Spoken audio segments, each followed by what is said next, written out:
Welcome back to my channel. আমি শুভ্রা। আবার তোমাদের সামনে এসে হাজির হলাম নতুন দিনে একটা ছোট্ট ভিডিও নিয়ে। শুভ দুপুর, এখন বাজে 2টো। আশা করি অনেকের খাওয়া হয়ে গেছে বা খেতে বসছো আমার মতনই। তা তোমরা সবাই বলো কে কীরকম আছো এই গরমে। আমার তো ভীষণ শরীর খারাপ। গরমে অনেকেরই শরীর খারাপ হচ্ছে হিটে। আমি কোন ফ্রিজের খাবার খাই না, তবু আবার শরীরটা হট করে খারাপ হয়ে গেলো। কদিন রোদে একটু বেরিয়েছিলাম সেই জন্য। যাই হোক, আজকে তোমাদের সামনে আবার দুপুরবেলা হাজির হলাম একটাই কারণে।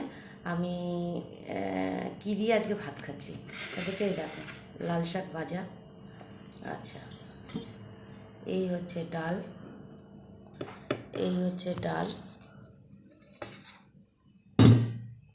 এই হচ্ছে ডাল, এই হচ্ছে ডিম, আর এই হচ্ছে ভেন্ডির তরকারি, এই হচ্ছে অল্প করে চাটনি।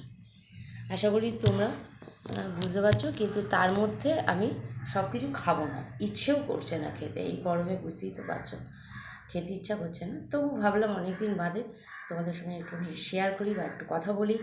কারণ শরীর খারাপের জন্য আমার সত্যি একদম ভিডিও করা হচ্ছে না বা পারছিও না করতে। গরমে বুঝতেই তো পারছো, খুব কষ্ট হয় ভিডিও করতে। তাও ভাবলাম যে না, আজকে একটু কষ্ট করে ভিডিও করি বা একটু দুপুরে খেতে বসেছি, লাঞ্চটা তোমাদের সঙ্গে একটু শেয়ার করি।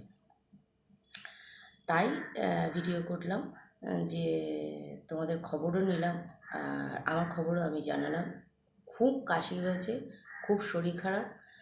তাই আর একটা কথা বলি, সত্যি কথা, দেখো আমি চিন্তা করি যে পুজোর সময় বস্ত্র দান করে, কম্বল দান করে, সব কিছু দান করে।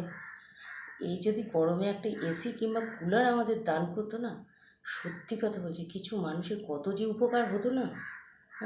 তাই ভাবছি যে কেউ যদি এটা সাহায্য করতো, যে এসি বা কুলার দিয়ে, তাহলে আমাদের ভীষণ উপকার হতো, অনেক মানুষের উপকার হতো। ঠিক আছে, টাটা। সময় নষ্ট করবো না, তোমরাও খেয়ে না, আমিও খাই। আর বেলাটা অনেকটা হয়ে গেছে। ঠিক আছে, টাটা। ভালো থাকো, সুস্থ থাকো, আমার শুভেচ্ছা রইল। এখানেই শেষ করলাম।